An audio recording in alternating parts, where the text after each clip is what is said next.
This is Stratton Pond, everyone.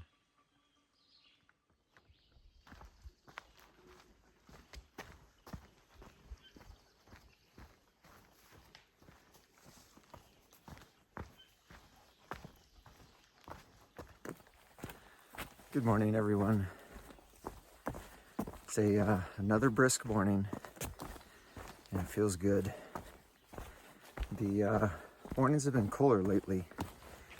Makes me wonder what the future weeks have to hold in terms of temperatures. Starting to think I may want to have Twinkle send me back some of my winter items. I did, however, sleep warm in my sleeping quilt inside the Stratton Pond shelter. And it was nice to leave the shelter this morning, get that really nice glimpse of Stratton Pond on the way out. Today is going to be a relatively short day. I'm headed into Manchester Center for a resupply and a NERO. It's going to rain this afternoon and into the night,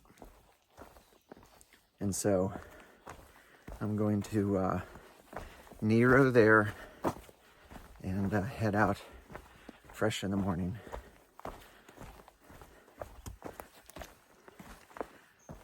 Let's go see what the day has to offer.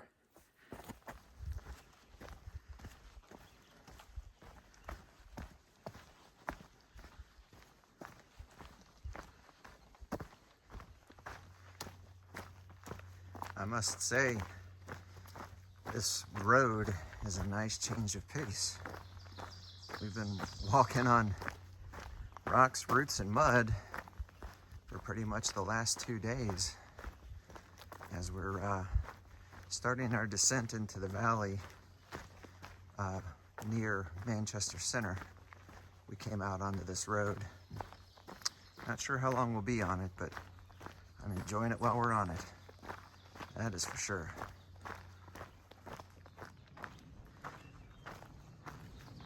So everybody, this is Prospect Rock.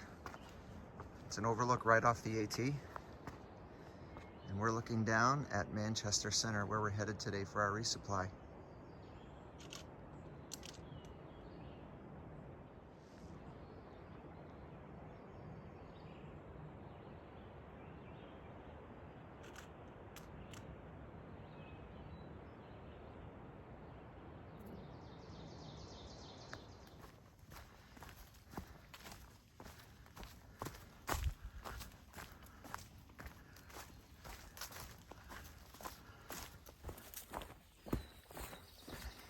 So I thought I would share my thoughts about my planning from last night. As I was sitting in the Stratton Pond shelter waiting to fall asleep, I started thinking about my planning for the remainder of the trail.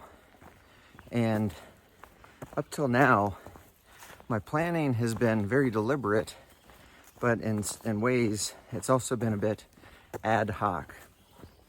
And I'm sure you've recognized that there have been many times where, towards the end of the day, I say to myself, well, I'm here, but I'm going to stretch this out a little bit because I arrived earlier than expected. Or, my body feels good and I think I can get in some more miles. And I generally, go about extending the day. Well, up till now, those have been really kind of like ad hoc sort of days. I get to the destination, I pull up my AT guide or Far Out app, I see what's around and where I might make it to, and then depending on conditions, I kind of go from there. So as I was thinking about this last night, I've decided I'm going to change this up a bit and make it a little bit more deliberate in terms of my planning. This is largely because I recognize that the hardest part of the AT is still yet ahead. New Hampshire and Maine are going to be very difficult, particularly, as we encounter things like Mount Moosilauke, the Presidentials, the Mahoosic Notch.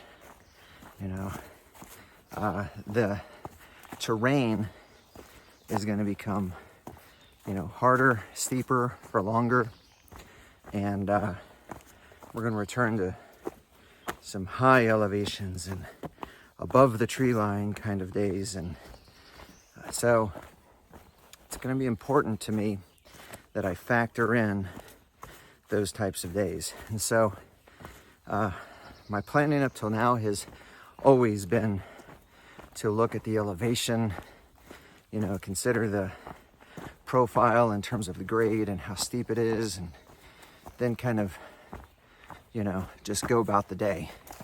And generally, everything has been 20 plus miles, and I intend to keep it that way, except for I recognize once I get to the White Mountains, 20 miles may not be feasible, and it may not be achievable. And on top of that, I may not want to push that hard once I get to, these just majestic, scenic areas. In New Hampshire and Maine, it's very realistic. I'm going to want to drink in that experience. And so, as I go back about my planning, 20 miles is still a goal, but I think what I'm going to do now is I'm going to look at that terrain the same way I've always have, but I'm going to allow myself to have an initial primary goal lower, especially during those harder areas of around, we'll say 12 to 15 miles maybe. And from there I'll identify a primary stopping point for the day. But what I won't allow myself to do is be a bit ad hoc about it. It's important that I include some deliberate planning. I've been very deliberate up till now, but I've also allowed myself to be a little bit loose in terms of where I stretch my day out to. So after I've identified my primary days, I'm going to designate a stretch goal, if you will, and of an alternate place. If it was easier than expected, or the day is ending earlier than expected. In some ways, it's not very different than what I've done in terms of getting to a site and then pulling up everything and looking for an alternate objective. But it's going to keep me very focused in terms of that planning. And it could be that I decide, there is no stretch goal for this day. Mount Moosilauke may be a 13-mile day, for example, and it may be that I decide no stretch goal that day. And that will allow me to, one, respect the difficulty of the terrain. It will allow me to stay present in that moment as I'm achieving, perhaps one of the most difficult climbs of the AT.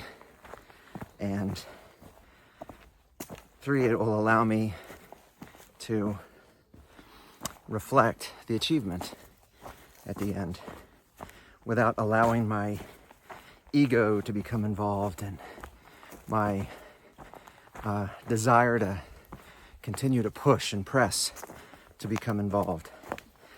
I am very good at sticking to a plan, and so I'm going to be a little bit more deliberate in my planning, especially as I get near New Hampshire and beyond, because I think it's going to help me begin to plan the final moments, the final days, the final weeks of my through hike, so that I am continuing to get all out of this that I desire, while also respecting that the hardest parts are still ahead of me. So anyway, hopefully that made sense, but that's my plan going forward. My plan for Vermont is already set, and I'm in my planning stages for New Hampshire and beyond. And, to be clear, I've always had a preliminary plan, even before I started day one down at the approach trail. I have always revised my preliminary plan as I've progressed. And so for New Hampshire, I'm, refining my preliminary plan. And those are the considerations that I'm going to keep in mind as I develop that final plan. Anyway, that's the plan.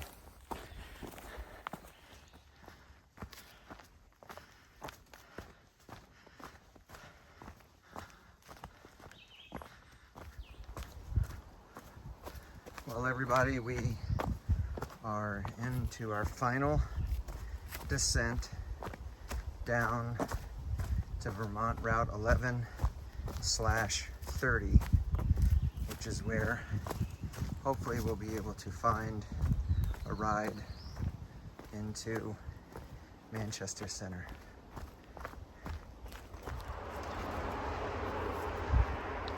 All right, everybody, we are here.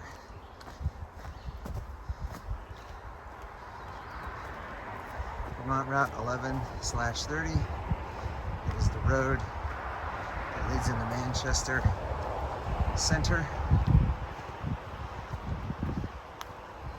We're going to split from the AT here and resume tomorrow. Time to get my thumb out and see if I can find a ride. Well, mission success. Only took about 2 minutes.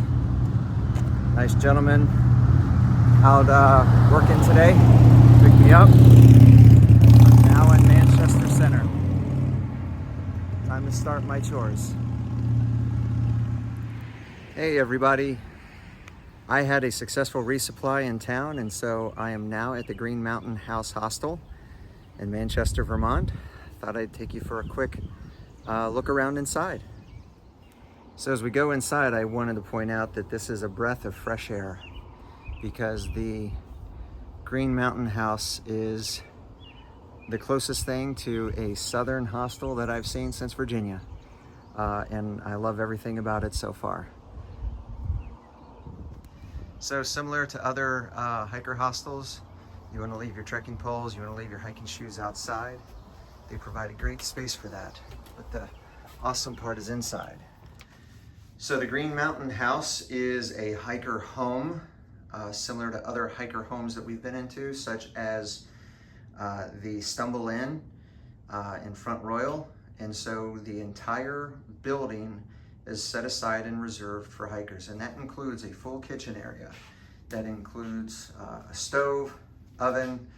They do supply certain things so that you can make your own breakfast in the morning, such as cereals, pancake mix. There are eggs in the fridge. There is a nice little dining table area, as well as a living room area for all the hikers to enjoy.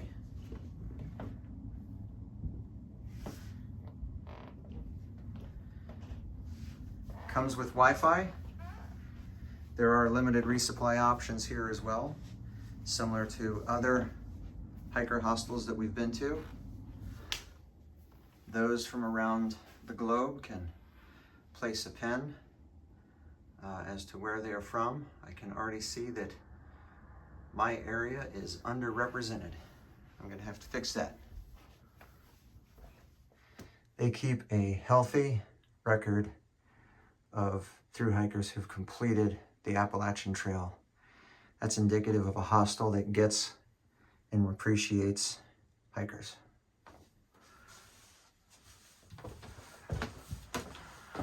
Upstairs is not only the shower area, but the bedroom areas as well. They have a closet for learner clothes, and they have not one, but 2 showers upstairs in the living areas. No bunks, but beds, which is nice. So you don't have to have somebody sleeping above you snoring. They can sleep beside you snoring. So that's about it for the tour of the Green Mountain House Hostel. I love the setup. It's very comfortable for hikers. Very similar to a southern hostel that you might find in Georgia, North Carolina, Tennessee, or in Virginia, which is very nice because it's indicative of a hostel that understands hikers and what hikers want. I do want to point out they have free laundry as well, and they even offer a free soft drink to everyone when they come. So that about does it. It was a good day today. All in all, it was 10.6 miles into Manchester Center, and I look forward to getting back out on the trail tomorrow, of course, after tonight's rain comes in and leaves, and I look forward to sharing that adventure with you. Thanks, everybody. I'm Bricks.